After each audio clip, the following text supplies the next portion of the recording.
चैत्र मंगलवार यात्रा लगी गंजाम जिलार अधिशास्त्री देवी मां तारतारिणी पीठरे जमी श्रद्धालुओं भीड़। आज चैत्र मासर प्रथम मंगलवार रही जोगु भोरु पीठरे भक्तों भीड़ देखा मिलता।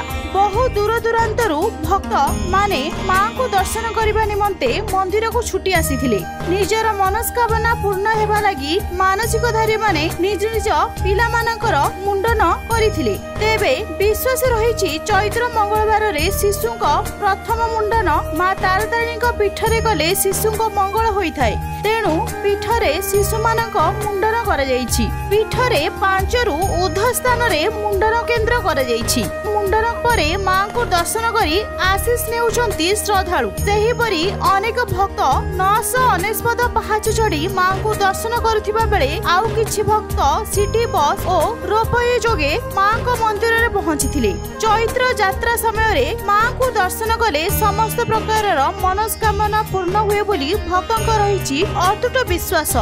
आउ एही विश्वास को आधार करी दीर्घ वर्ष धरि चली मां को चैत्र यात्रा। गंजाम रु भगवान पाढ़ी को रिपोर्ट news.in। भगवती मां तारतारिणी आज प्रथम मंगलवार यात्रा प्रारंभ हो परिप्रेक्षी जिला प्रशासन एवं राज्य सरकार प्रतिनिधि दल आज किसी दिन तले गोटे बैठक अनुष्ठित होता। परिप्रेक्षी किभली भाव में भक्त मैंने मां को सुरक्षा दर्शन करेंगे और छोट छोट शिशु मान किभली भाव में सुरक्षा हम ये यथेष दृष्टि दिखाई और सेवायत समिति तरफ आम जिला प्रशासन को अनुरोध करूँ कि भक्त मैंने किभली भाव में विषम प्रभाव और प्रचंड ग्रीष्म रक्षा पाइबे से यथेष ध्यान दिंतु।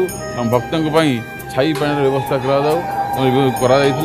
आज हूँ प्रथम दिन जे मंगलवार यात्रा प्रारंभ हो भक्त मैंने शांति श्रृंखला सहित मां को दर्शन कर। आज मध्यरात्रि मां मंगलाआरती द्वारा फेड़ा नीति अनुष्ठित होता। मंगला आरती महिला लगी अवकाश हो सारा भगवती को पंचशक्तिर अभिषेक कर तत्पश्चात भगवती को महाकाली रूप में भक्त मान दर्शन देते। ये महाकाली रूप जो भक्त दर्शन कर निश्चित भाव में समग्र प्रकार ग्रह दोष खंडन होता है, पाप मोचन खंडन होता है एवं आकस्मिक दुर्घटनाग्रस्त जो समस्या ये दूर होता है। तेणुक भक्त मैंने निजर आत्मा को समर्पण कर निज परिवार मंगल कामना करने समस्ते मां दरबार में दंडायमान होइछन्ति।